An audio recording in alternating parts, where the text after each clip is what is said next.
Let's get it, let's get it, let's get it. It's your boy Sully, and today we're going to talk about being selective to be effective.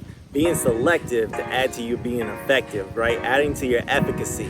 And what I mean by that, on a top tier level, for my high executors, my people that can just go out there and go get it.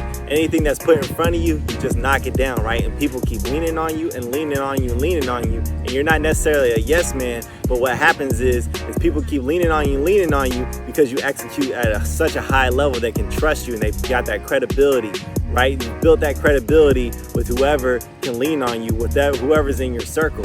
And the problem with that is people keep leaning on you, and what happens is you end up burning out, or you end up crashing and burning. So what I want you to do is, I want you to keep executing at that high level, but I want you to be very selective of the projects and the things that you invest your time in. Instead of doing like 20 projects, instead of doing everything that comes your way, being selective of those things that are gonna boost your development and boost your growth as you step forward into your future. And then on another level, being selective of our time, being selective of our peers, and being selective of our environments. Our environments are so key because some of you guys are angry at the world because you've selected an environment, a professional environment or working environment that is not conducive for you, that's not working for you, that's not aimed towards your goals and your dreams, and you're angry at everybody when you should really be angry at yourself because you're in the wrong environment. And then number two, our peer group, right?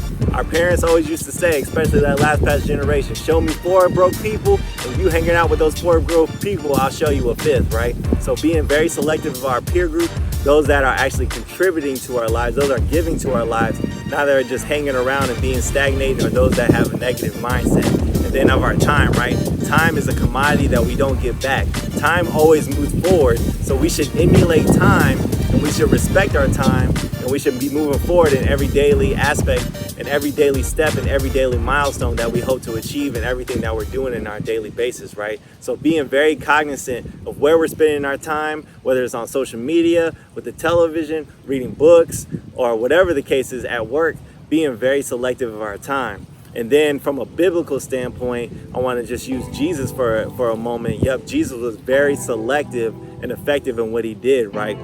So he was very selective of the people that he chose around him. He was very selective of his time, and he was very selective of how he managed where he was going and when he was going to do certain things at certain times within his time span on earth. So what I want you to do is, I need you to be selective to be effective today, and then I'll see you on another Maximize a Moment.